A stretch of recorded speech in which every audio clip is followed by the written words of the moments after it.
శుభకార్యాలకు పూజార్ల కోసం వెతుకుతున్నారా? పూజారీస్.com లో అతి తక్కువ ధరలకే పూజార్లను ముందే బుక్ చేసుకోండి. వెంటనే కాల్ చేయండి. నమస్కారం అమ్మ. చెప్పమ్మ కీర్తి. తులారాశి వారికి ఎలా ఉండబోతుంది? ఎంత మంచి, ఎంత చెడు, ఎంత అలర్ట్ గా ఉండాలి వాళ్ళు? 2024 తులారాశి జోడియాక్లో ఇది రాశి చక్రంలో 7వ రాశి. ఎస్. ఈ 7వ రాశిలో చిత్తా నక్షత్రం, స్వాతి, విశాఖ ఈ 3 నక్షత్రాలు ఉంటాయి. అయితే ఇది శుక్రుడి ఇల్లు.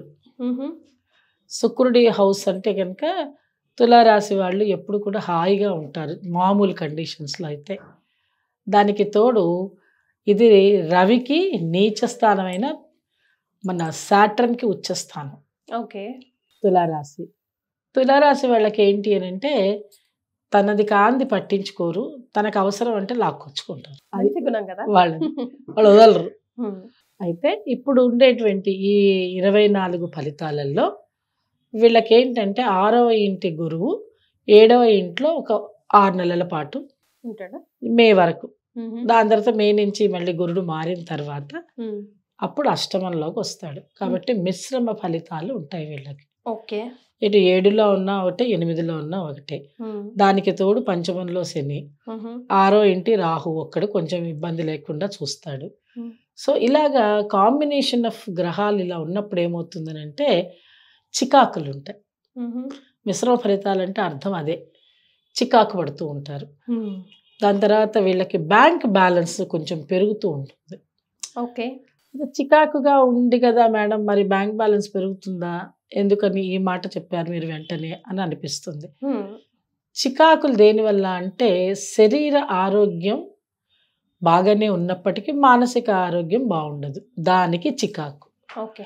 శరీరంతో చేసేటువంటి పనులన్నీ నడుస్తాయి అంటే నీ బ్యాంక్ బ్యాలెన్స్కి ఇబ్బంది కాదు. ఓకే. తర్వాత ఎవరికి నువ్వు ఏదైనా చిన్న చిన్న వ్యాపారాలు చేస్తారనుకో దానిలో లాభాలు వస్తాయి. అంటే మిగలంగా ఖర్చులు మిగలంగా కొంచెం రూపాయి మిగులుతుంది. అలా ఉన్నప్పుడు ఏం చేస్తావంటే ఆ లాభాన్ని నువ్వు సద్వినియోగం చేసుకోవాలి, కానీ స్పెక్యులేషన్లో పెట్టకూడదు. స్పెక్యులేషన్లో ఫెయిల్. ఓకే. ఈ రాశి వాళ్ళు అస్సలు తులారాశి వారు ఎంటర్టైన్ చేయొద్దు.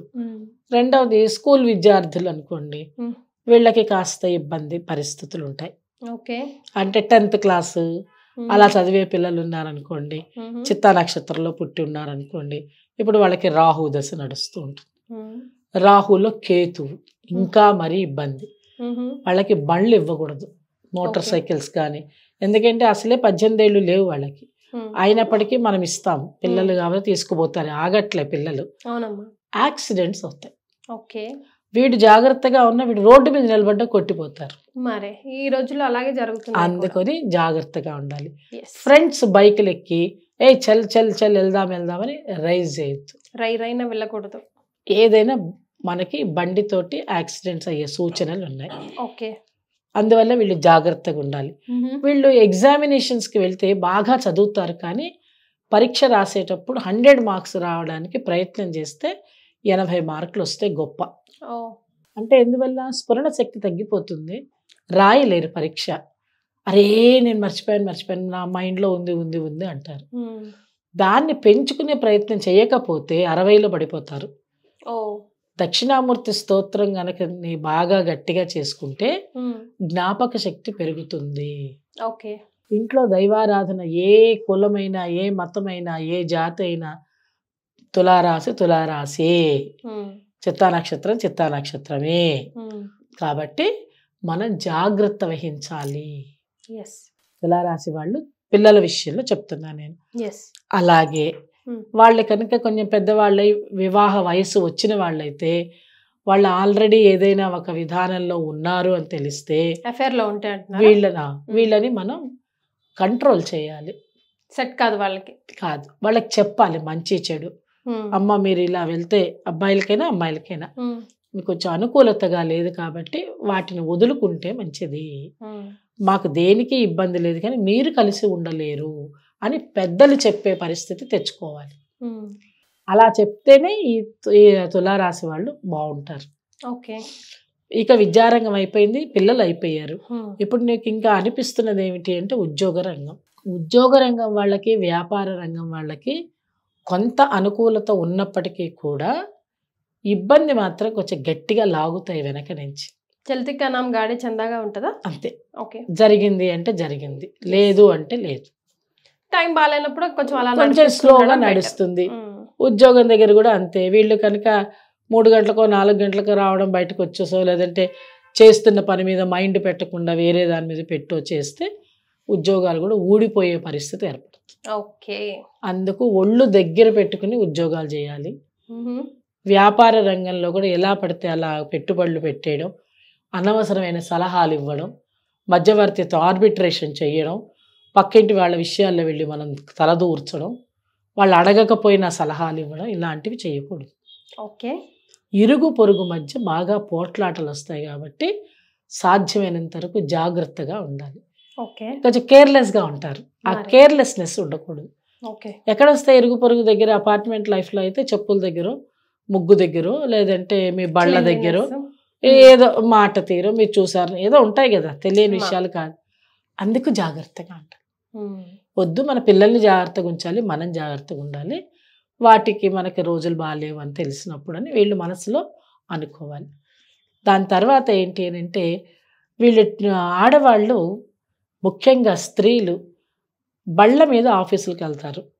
తప్పదు వాళ్ళకి. కొత్త కొత్త పరిశ్రమలు పెట్టాలనే ఎంతోతోటి, కొత్త విషయాలు తెలుసుకోవాలని, కొత్త ఉద్యోగాలు వెతుక్కోవాలని, కొంతమందికి ఆ ఆలోచనతోటి బళ్ళు నడుపుతూ ఉంటారు. ఆ పని చేయకండి. అసలే ప్రమాద గంటికలు మోగుతున్నాయి. కుటుంబంలోనే వంటింట్లో వస్తుంది. ఎట్లా అంటారేమో, వంటింట్లో గ్యాస్ ప్రమాదాలు, దాని తర్వాత జారి పడడాలు, అంటే ఏదో ఒక రకమైనటువంటి ఎముకలకి దెబ్బలు తగులుతాయి. అంటే నేను అన్నది ఏంటి అంటే, మోటార్ సైకిల్స్ మీద పిల్లలు వెళ్తారనుకోండి, వాళ్ళు ఏదో ఆలోచిస్తూ కనుక వెళ్తే వాళ్ళందరికి వాళ్లే పడతారు, ఎవ్వరు వీళ్ళని కొట్టరు. అది ప్రమాదం అంటాను నేను రోడ్ల మీద. అందుకు జాగ్రత్త. సెల్ ఫోన్స్ దగ్గర తీసుకుని వెళ్ళి వంటింట్లో వంటలు చేయరాదు. దానివల్ల కూడా వీళ్ళకి ఏమవుతుందని అంటే, ఆ రేడియేషన్ ఎఫెక్ట్ తోటి అవి తెలియకుండా జరిగే ప్రమాదం జరుగుతుంది. ఇలాంటివన్నీ ఉన్నాయి అని తెలిసినప్పుడు జాగ్రత్త పడాలి వాళ్ళు. ఈ యొక్క తులారాశిలో చెప్తున్నారు అది. అందుకోసం అని చెప్పి వీళ్ళు చక్కగా పారాయణాలు చేసుకోవాలి. వీళ్ళు గురు చరిత్ర పారాయణం, దత్తాత్రేయుడి చరిత్ర పారాయణం, గురు అష్టోత్తరం చదువుకోవడం, గురు గీత పారాయణం, గురువుకు సంబంధించినవి చేసుకుంటే మంచిది.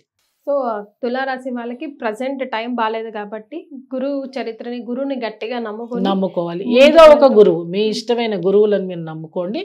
లేని పక్షంలో గురు చరిత్ర చదువుకుంటే విన్నా కూడా మంచిదే. Right. Thank you so much అమ్మా. నమస్కారం.